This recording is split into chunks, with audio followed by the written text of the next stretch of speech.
Alors bienvenue dans ce deuxième chapitre de la Genèse et nous allons voir un point d'introduction qui est de savoir dans quel genre littéraire on se trouve.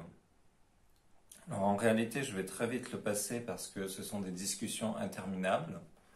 Je vais juste dire une chose, c'est que tous les auteurs admettent un certain degré de symbolisme dans ce chapitre, ainsi que le troisième, mais quant à déterminer jusqu'où cela va, ce n'est pas toujours facile. Alors il y a des discussions passionnées, etc. Bon. Toujours est-il qu'en réalité, ça ne change rien au récit, puisque le sens est toujours le même. Par exemple, prenez le serpent, il y a ceux qui ont dit « Ah, c'est symbolique ». Par exemple, Cachetan a dit « Non, non, le serpent, c'est symbolique, etc. » Bon. Il y a ceux qui ont dit « C'est une apparition du démon, c'est... voilà ». Il y a ceux qui ont dit « Non, c'est pas une apparition, il a hanté un serpent. » C'était un serpent qui était hanté. Bon. On peut discuter très longtemps sur ces choses-là. De toute façon, si on regarde l'écriture, il est sûr que c'était une tentation du démon. Voilà ce que dit par exemple le livre de la sagesse, chapitre 2, verset 24. C'est par l'envie du diable que la mort a fait son entrée dans le monde. Ou bien par exemple l'Apocalypse 12, 9. Le grand dragon, l'antique serpent, celui qui est appelé le diable et Satan. Donc de toute façon, cette entité-là, c'est Satan. Voilà. Bon, je ne m'étends pas là-dessus, c'est un peu étranger. Et puis, voici les passages principaux. Déjà, l'homme est tiré de la terre. La Bible dit « Wayotzer, Yahvé, Elohim, et à Adam, Afar min à Adama ». Donc, si on fait une traduction un peu littérale, mais qui rend bien l'hébreu, on a « Yahvé, Elohim, façonna donc l'homme, Adam, poussière détachée de l'Adama ». Alors, Adam, ça signifie à la fois Adam et l'homme. Et puis, vous avez remarqué le jeu de mots, Adam et Adama. Adama, c'est la terre en hébreu. Et donc, on retrouve cet anthropomorphisme qu'on avait vu dans le premier chapitre de la Genèse, où Dieu façonne l'homme comme un potier façonne une statue d'argile. Cette image était très classique dans l'Antiquité. Je vous mets par exemple une photo du dieu Khnum en train de façonner sur le tour du potier un corps humain. De même dans l'épopée de Gilgamesh. Donc ici, le corps de l'homme nous est montré tiré de la terre. Il est terre. Alors tiré de la terre pour nous montrer que l'homme est un microcosme. Il a en lui tous les éléments de la terre. Et ce microcosme ressort bien quand on regarde la chaîne alimentaire. Le végétal s'assimile le minéral. Il le fait monter à un degré de vie supérieur. De même, l'animal s'assimile le végétal. Et l'homme va s'assimiler l'animal. Et puis, les degrés de vie comprennent à chaque fois les degrés de vie inférieurs. C'est pour ça qu'on dit que l'homme est un microcosme. D'autant que, justement, juste après, ce deuxième chapitre de la Genèse nous dit que Dieu souffla sur son visage. Un souffle de vie. Et l'homme devint vivant et animé. Donc, ici, Dieu insuffle une âme et il complète son microcosme. Le microcosme sera aussi un résumé de l'ange. Alors on peut se demander pourquoi Dieu a uni substantiellement un corps et une âme. Eh bien parce que cette matière ne rend pas hommage librement au bon Dieu. Donc à travers ce microcosme, c'est toute la création qui rend hommage à Dieu.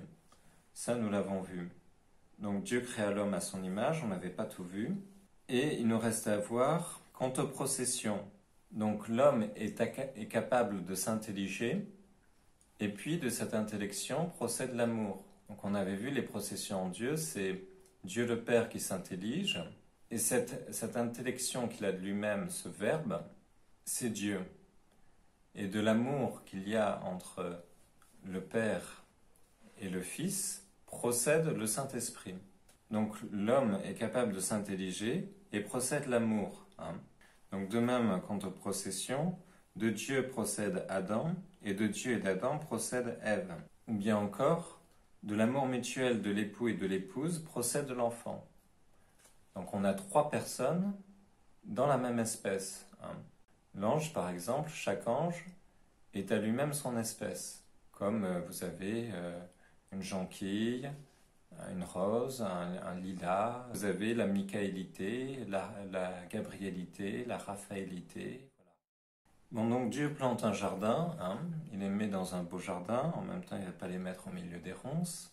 Et puis quant à savoir où était ce jardin, eh ben, toutes les positions ont été envisagées. Ensuite, les animaux vont défiler devant Adam, et Adam va imposer des noms.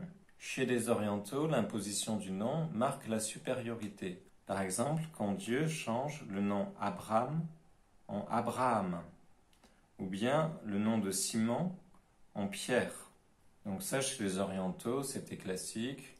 On changeait le nom pour montrer sa supériorité. Par exemple, les parents donnent le nom à leurs enfants. Dans tout ce défilé d'animaux, Adam ne voit pas d'aide semblable à lui. Et alors, le Seigneur Dieu envoya donc à Adam un profond sommeil, et lorsqu'il était endormi, il tira une de ses côtes et mit de la chair à la place. Ève est de la même espèce, et puis, elle n'est pas tirée de la tête, comme dit saint Thomas, car alors elle aurait été cheftaine, ni des pieds, car alors elle aurait été servante. Donc, elle est compagne d'Adam. Et tout cela pour montrer l'indissolubilité du mariage. Quand Adam voit Ève, il dit « l'os de mes os, la chair de ma chair ». Voilà. Donc, si on fait un résumé de ce que nous enseigne le 2e chapitre, l'homme est tiré de la terre, c'est un microcosme, l'homme a une âme, la femme n'est ni cheftaine ni esclave de l'homme, mais de la même espèce. L'homme a le dominium sur les animaux, il est homme, donc il montre sa supériorité. Et puis, l'absence de concupiscence. Absence de concupiscence parce qu'il n'éprouvait pas de honte à être nu. Enfin, il n'y a qu'un seul couple à l'origine du genre humain. Donc ça, aujourd'hui, c'est très contesté. Mais Adam ne trouve pas de compagne semblable à lui. Et Ève est dite la mère de tous les vivants. Ensuite, dans les Actes, il sera dit « Dieu a créé d'un seul toute la race humaine pour habiter sur toute la surface de la terre. » Je terminerai par une citation de saint Jean Chrysostome. De son côté ouvert, Jésus a bâti l'Église, comme Ève a pris son origine du côté d'Adam. Voilà pourquoi saint Paul a pu écrire « Nous sommes de sa chair et de ses os ». En pensant à la plaie du côté, Dieu a pris le côté du flanc d'Adam pour former la femme. Le Christ de même nous donne sang et eau de son côté pour former l'Église. La prochaine vidéo sera la suite de ce chapitre 2, avec le chapitre 3 sur la chute originelle.